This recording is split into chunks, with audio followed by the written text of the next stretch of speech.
Hello guys, അപ്പോൾ എല്ലാവർക്കും വലിയൊരു എപ്പിസോഡിൻ്റെ പുതിയൊരു വീഡിയോയിലേക്ക് സ്വാഗതം. ഇന്ന് നമ്മൾ നോക്കാൻ പോകുന്നത് ഡെത്ത് നോട്ടിൻ്റെ എപ്പിസോഡ് 28. അപ്പോൾ കൂടുതൽ കാര്യങ്ങൾ പറഞ്ഞ് ലാഗാക്കുന്ന നേരെ കഥയിലേക്ക് കിടക്കാം. എപ്പിസോഡിൻ്റെ തുടക്കത്തിൽ ലൈറ്റിനെ കാണിക്കുവാണ്. ലൈറ്റ് നിയറുമായി സംസാരിക്കുകയാണ്. ലൈറ്റ് ഇപ്പോൾ എല്ലായിട്ടാണല്ലോ നിയറുമായി സംസാരിക്കുന്നത്. സംസാരം തുടരുകയാണ്. അപ്പോൾ നീ ഞങ്ങളെ ഹെൽപ്പ് ചെയ്യുമില്ലേ? അപ്പോൾ നിയർ പറയുന്നുണ്ട്, ഓക്കെ ഞാൻ ഹെൽപ്പ് ചെയ്യും. NBA ഡയറക്ടറിനെ കൊന്നത് നമുക്ക് ഒരിക്കലും സഹിക്കാൻ സാധിക്കില്ല. ഇത് ലൈറ്റ് പറയുവാണ്. അപ്പോൾ അതുകൊണ്ട് നിയർ പറയുവാണ്, തീർച്ചയായിട്ടും ഇത് ചെയ്തത് കിരിയാവാനുള്ള സാധ്യതകൾ കൂടുതലാണ്. എന്തായാലും എൻ്റെ പ്രധാന ലക്ഷ്യവും അത് തന്നെയാണ്. ഞങ്ങൾ NPKയുടെ മെമ്പേഴ്സ് കിരിയെ എങ്ങനെയെങ്കിലും കണ്ടുപിടിച്ചിരിക്കും. അത് ഏത് വഴിയിലൂടെയാണെന്നും നമുക്ക് പറയാൻ സാധിക്കില്ല. ലൈറ്റ് തുടർന്ന് പറയുന്നുണ്ട്, അതുപോലെ ഡെപ്യൂട്ടി ചീഫ് യഗാമി അദ്ദേഹത്തിൻ്റെ മകളും ഇപ്പോൾ ഹൈജാക്ക് ചെയ്യപ്പെട്ടിരിക്കുകയാണ്. ആദ്യം കിഡ്നാപ്പ് ചെയ്ത ആൾക്കാർ തന്നെയാണ് അവിടെയും കിഡ്നാപ്പ് ചെയ്തതെന്നാണ് എനിക്ക് തോന്നുന്നത്. ഇതിയുടെ നിയർ തിരിച്ച് മറുപടി നൽകുന്നുണ്ട്, തീർച്ചയായിട്ടും ഞാൻ ഇതിനെപ്പറ്റി അന്വേഷിക്കാം. ഈ കാര്യങ്ങൾ തുറന്നു പറയാതെ തന്നെ ഞാൻ ഇവിടെയുള്ള ലോസ് ഏഞ്ചൽസിലുള്ളവരോട് ഇതിനെപ്പറ്റി അന്വേഷിക്കാൻ പറയാമെന്ന് പറയുവാണ്. അപ്പോൾ ഇതെല്ലാം കേൾക്കുന്ന ലൈറ്റ് മനസ്സിൽ കരുതുവാണ്, ഈ എന്നിൻ്റെ സംസാരം എല്ലിനെപ്പോലെ എനിക്ക് തോന്നിപ്പിക്കുന്നു. ഇവിടുന്ന് ലൈറ്റ് പറയുവാണ്, അവർ ഞങ്ങൾക്കൊരു ഡീല് വെച്ചിട്ടുണ്ട്. ആ ഡെത്ത് നോട്ട് അവരുടെ കയ്യിലേക്ക് കൊടുക്കുകയാണെങ്കിൽ അവർ തിരിച്ച് സായുവിനെ തരുമെന്നാണ്. അപ്പോൾ എന്ത് ചെയ്യണം? അപ്പോൾ നിയർ പറയുവാണ്, നീ തന്നെ അന്വേഷിച്ചോളൂ, ഞാൻ നിനക്ക് തന്നെ ഉത്തരവാദിത്തം മുഴുവൻ തരാം. എന്തെങ്കിലും ഹെൽപ്പ് വേണമെങ്കിൽ എന്നോട് പറഞ്ഞാൽ മതി. തുടർന്ന് ഇതെല്ലാം ലൈറ്റിൻ്റെ ഒപ്പമുള്ള ബാക്കിയുള്ള പോലീസ് ഓഫീസേഴ്സ് കേൾക്കുന്നുണ്ട്. അപ്പോൾ അവർക്ക് സന്തോഷമാവുകയാണ്. നമ്മൾ തന്നെ അന്വേഷിച്ചാൽ മതി, പുറത്താരും അറിയാണ്ടിരിക്കുന്നത് നല്ലതെന്ന് അവർ പറയുകയാണ്. ഇതേസമയം നിയറിൻ്റെ ഒപ്പമുള്ള FBI ഏജൻസ് നിയറിന് ചോദിക്കുന്നുണ്ട്, ഫേക്ക് എല്ലിന് ഈ കേസ് മുഴുവൻ അന്വേഷിക്കാനുള്ള ഡ്യൂട്ടി നീ കൊടുത്തോ? എന്ത് വിശ്വാസത്തിലാണ് നീ കൊടുത്തത്? അപ്പോൾ നിയർ മറുപടി നൽകുവാണ്, ഞാൻ കൂടുതൽ വിശ്വസിക്കാനൊന്നും പോയില്ല. എനിക്കെന്തായാലും ഞങ്ങളുടെ മരണമെല്ലാം തടയാൻ പോകാനുള്ള സമയമില്ല. എൻ്റെ പ്രൈം ഡ്യൂട്ടി എന്ന് പറയുന്നത് കിരിയെ കണ്ടുപിടിക്കാനും അവൻ്റെ ഡെത്ത് നോട്ട് പിടിക്കാനുമാണ്. ആൻഡ് എനിക്കത് ചെയ്തേ പറ്റൂ. അതിനിപ്പോൾ ഇങ്ങനത്തെ കുറച്ച് കാര്യങ്ങൾ ചെയ്യേണ്ടി വരും എന്ന് ചീഫിനെയും ലൈറ്റിനെയും കാണിക്കുവാണ്. ചീഫ് ലൈറ്റിനോട് പറയുവാണ്, മോനെ എനിക്ക് എന്ത് പറ്റിയാലും കുഴപ്പമില്ല, നീ സായുവിനെ രക്ഷിക്കണം, നീയും സായും സേഫായിരിക്കണം. അപ്പോൾ ഇതിൻ്റെ ലൈറ്റ് മറുപടി നൽകുവാണ്, അച്ഛനിങ്ങനെ വിഡ്ഢിത്തരം പറയരുത്. എന്തൊക്കെ വന്നാലും അച്ഛൻ സായുവിൻ്റെ മുമ്പിൽ വെച്ച് മരിക്കരുത്. നിങ്ങൾ രണ്ടുപേരെയും ഞാൻ എന്തൊക്കെ വന്നാലും രക്ഷിക്കുമെന്ന് പറയുവാണ്. ഇതേ സമയം ലൈറ്റ് തൊട്ട് അവിടെ നിന്ന് മാറിപ്പോവാണ്. ഇതൊരു ലൈറ്റ് ഒരു മിററിൽ തന്നെ മുഖം നോക്കിക്കൊണ്ടിരിക്കുകയാണ്. എന്നിട്ട് ലൈറ്റ് മനസ്സിൽ കെടുത്തുവാണ്, സായുവിന് പകരം ഡെത്ത് നോട്ട് കൊടുക്കണം. എനിക്കിനി സായുവിനെ കൊല്ലേണ്ടി വരുമ്പോൾ അവളെ എൻ്റെ അനിയത്തിയല്ലേ, പക്ഷേ അവളെ കൊല്ലാണ്ട് വേറെ വഴിയില്ലെന്ന് തോന്നുന്നു. ഇതേ കാര്യങ്ങളെല്ലാം ലൈറ്റ് പറയുന്നത് മാറി നിന്ന് മിസ കേൾക്കുന്നുണ്ട്. തുടർന്ന് അടുത്ത സീനിൽ മിസയും ലൈറ്റും സംസാരിക്കുവാണ്. മിസ പറയുവാണ് മിസയും ലൈറ്റിൻ്റെ ഒപ്പം വരാമെന്ന്. അപ്പോൾ ലൈറ്റും പറയുന്നുണ്ട്, ഓക്കെ നീ പോരെയെന്ന്. അടുത്ത ദിവസം ലൈറ്റും മിസയും എയർപോർട്ടിലേക്ക് വന്നിരിക്കുകയാണ്. അതോടൊപ്പം ഐസാവയോടും മാർച്ചോടും തുടങ്ങിയ 2-3 ഓഫീസേഴ്സിനോട് ചീഫിനോട് ഒഴിച്ച് അവരോട് വേഷം മാറി പല ദിവസങ്ങളിലായിട്ട് ലോസ് ഏഞ്ചൽസിലേക്ക് യാത്ര ചെയ്യണമെന്നും പറയുവാണ്. എന്നിട്ട് അതേ ദിവസം ലൈറ്റും മിസയും അവിടെ നിന്ന് പ്ലെയിനിൽ ലോസ് ഏഞ്ചൽസിലേക്ക് പോവുകയാണ്. അടുത്തൊരു ദിവസം ചീഫ് യഗാമി എയർപോർട്ടിലേക്ക് വരുവാണ്. അദ്ദേഹം പോവുകയാണ്. അതേസമയം അദ്ദേഹത്തെ ഐസാവ നിരീക്ഷിക്കുന്നുണ്ട്. ചീഫ് യഗാമി എയർപോർട്ടിൻ്റെ അവിടെ നടന്നു പോകുന്ന നേരത്ത് പെട്ടെന്നൊരാൾ ചീഫ് യഗാമിയുടെ പുറകിലേക്ക് വരികയും ചീഫിനോട് പറയുവാണ്, നിങ്ങൾ ഈ പ്ലെയിനിലേക്ക് കയറണം, ഞാൻ പറയുന്ന പോലെ കേൾക്കുക എന്ന് പറയുവാണ്.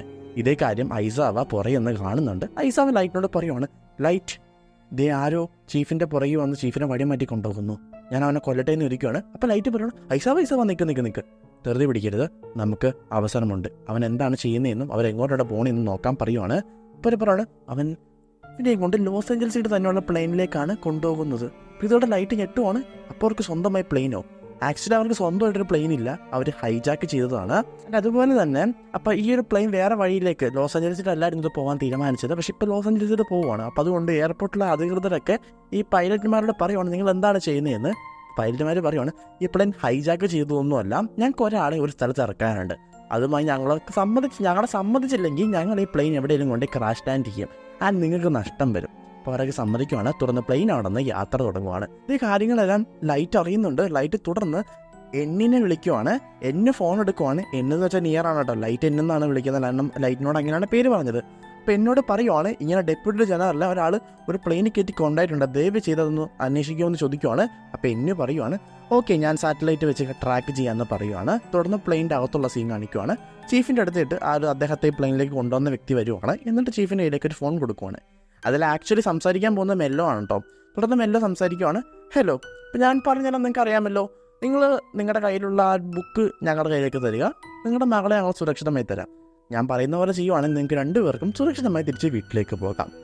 നിങ്ങളങ്ങനെ ചെയ്യുമെന്ന് ഞാൻ പ്രതീക്ഷിക്കുന്നു എന്ന് പറയുവാണ്. തുടർന്ന് ചീഫ് കോള് കട്ട് ചെയ്യുവാണ്. ആൻഡ് ചീഫ് മനസ്സിൽ കരുതുവാണ് ഞാൻ ഇതുവരെ കാണാത്ത ഒരുത്തരുമായിട്ട് എൻ്റെ മോക്ക് വേണ്ടി ഞാൻ ഡീല് വെക്കേണ്ട അവസ്ഥയാണല്ലോ എന്ന് ചീഫ് മനസ്സിൽ കരുതുന്നു. തുടർന്ന് ചീഫിനെ ഒരു അജ്ഞാതമായ ഒരു സ്ഥലത്ത് കൊണ്ടുവന്ന് ഇറക്കുവാണ്. ചീഫ് മാത്രമേ ഉള്ളൂ. അവിടെ ബിൽഡിങ്സ് ഒന്നുമില്ല, ഒരു മരുഭൂമി പോലെ കിടക്കുന്ന പ്രദേശമാണ്. ചീഫിനൊന്നും മനസ്സിലാവുന്നില്ല. അതേസമയം പെട്ടെന്ന് ഒരു ഗ്രൗണ്ടിൽ നിന്ന് ഒരു അറ തുറന്നു വരുവാണ്. തുടർന്ന് ചീഫ് അങ്ങോട്ടേക്ക് ഇറങ്ങി ചെല്ലുവാണ്. അങ്ങോട്ട് ഇറങ്ങി ചെന്ന ചീഫ് വേഗം കാണുന്നത് തൻ്റെ മകളെ ഒരു ഗ്ലാസ്സിനകത്ത് പൂട്ടിയിട്ടേക്കുന്നതാണ്. വേഗം അങ്ങോട്ടൊരു വ്യക്തി വരുവാണ്. എന്നിട്ട് അദ്ദേഹം ആ ഗ്ലാസ്സിലേക്ക് ചടവട വെടി വെക്കുവാണ്. പക്ഷെ ഗ്ലാസ് പൊട്ടുന്നില്ല. തുടർന്ന് അദ്ദേഹം പറയുവാണ് ഇതൊരു ബുള്ളറ്റ് പ്രൂഫ് ഗ്ലാസ് ആണ്, അങ്ങനെ എളുപ്പത്തിൽ പൊട്ടത്തൊന്നുമില്ല. തുടർന്ന് ചീഫ് അങ്ങോട്ട് വരുവാണ്. ചീഫ് തൻ്റെ മകളെ കണ്ടതിൽ ആശ്വാസപ്പെടുകയാണ്. തുടർന്ന് ചീഫിനോട് അവിടെയുള്ളൊരു വ്യക്തി പറയുവാണ് മര്യാദയ്ക്ക് ആ ബുക്ക് ഈ ചില്ലിൻ്റെ അങ്ങോട്ട് വെക്കുക, ഞാൻ പറയുന്ന പോലെ ചെയ്തില്ലെങ്കിൽ ഈ തോക്ക് വെച്ച് ഞാൻ നിങ്ങളുടെ മകളെ വെടിവെച്ച് കൊല്ലും. തുടർന്ന് എന്നിനെ കാണിക്കുവാണ്. എന്നെ ലൈറ്റ് എന്ന് വെച്ചാൽ എല്ലായിട്ടല്ല സംസാരിക്കുന്നത്. അപ്പോൾ എല്ലിനോട് പറയുവാണ് അപ്പോൾ നീ വേറെ പ്ലാനൊന്നും കണ്ടിട്ടില്ല, നീ ആ ബുക്ക് ആ ഒരു കിഡ്നാപ്പേഴ്സിൻ്റെ എൻ്റെ കൊടുക്കാൻ പോവാണോ? തുടർന്ന് സീൻ മാറുവാണ്. അടുത്ത സീനിൽ മിസേനെ കാണിക്കുവാണ്.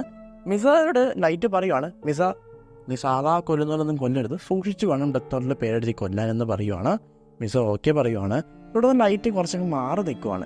ലൈറ്റ് എന്നിട്ട് കയ്യിലുള്ള വാച്ചിൻ്റെ ആ ഒരു സ്വിച്ചിരുന്ന് ആളുകൾ അമർത്തുവാണ്. അന്നേരം പ്രത്യേക ഇത് ഓപ്പണായി വരുവാണ്. അതിനകത്ത് പണ്ട് ലൈറ്റ് യൂസ് ചെയ്ത പോലത്തെ ഉള്ള ഡെത്ത് നോട്ടിൻ്റെ ഒരു ചെറിയ പീസുണ്ട്. അതിനകത്ത് ലൈറ്റ് സായുവിൻ്റെ പേരെഴുതാൻ തീരുമാനിക്കുവാണ്.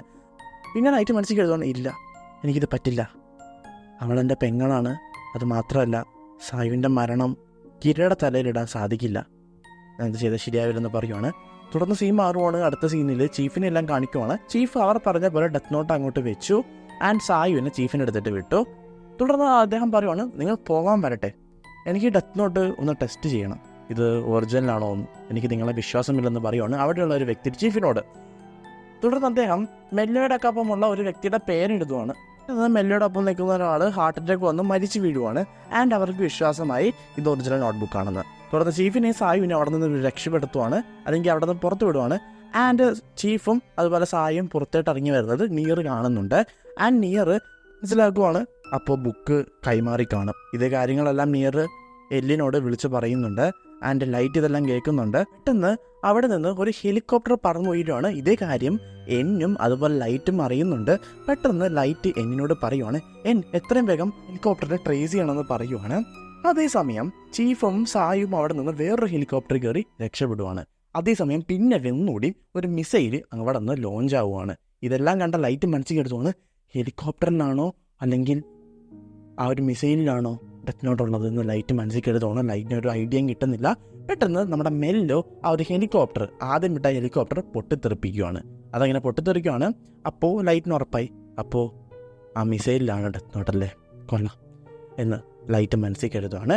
ആൻഡ് നമ്മുടെ സായും ചീഫും വേറൊരു ഹെലികോപ്റ്ററിൽ അവിടെ നിന്ന് രക്ഷപ്പെട്ടിരുന്നു. എന്നിട്ട് നമ്മുടെ എന്നിനെ കാണിക്കുവാണ്. എന്നെ മനസ്സിൽ കരുതുവാണ് ഇപ്പോൾ ഈ മിസൈൽ ആരുമില്ലാത്തൊരു സ്ഥലത്ത് വീഴുവാണെങ്കിൽ എനിക്ക് ഉറപ്പിക്കാം മെല്ലോയ്ക്ക് ഡെത്ത് നോട്ട് കിട്ടിയെന്ന്. അങ്ങനാണെങ്കിൽ അവൻ ചെയ്യാൻ പോണത് എന്താണെന്നും എനിക്കറിയാം. പെട്ടെന്ന് എന്നിൻ്റെ ഒപ്പമുള്ള നിയറിൻ്റെ ഒപ്പമുള്ള എല്ലാ ഏജൻസും ഹാർട്ട് അറ്റാക്ക് വന്ന് മരിച്ചു വീഴുവാണ്.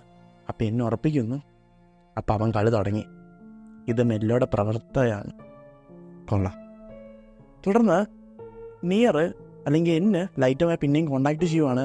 ആൻഡ് എന്ന് ലൈറ്റിനോട് പറയുവാണ് ലൈറ്റ് എല്ലാണല്ലോ, അപ്പോൾ പറയുവാണ് അടുത്തത് എന്ത് ചെയ്യും, നീ കാരണം ആ ഡെത്ത് നോട്ട് മെല്ലോ എന്ന് പറയുന്ന ഒരാളുടെ കൈ കിട്ടി, അത് ഇനി പ്രശ്നമാകും.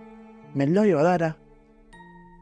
മെല്ലോയെ പറ്റി എനിക്ക് കൂടുതലൊന്നും അറിയില്ല, അവൻ്റെ യഥാർത്ഥ പേരും കാര്യങ്ങളൊന്നും എനിക്കറിയില്ല. പക്ഷേ അവൻ എൻ്റെ ഒപ്പം കുറച്ച് നാളും ഉണ്ടായിരുന്നു.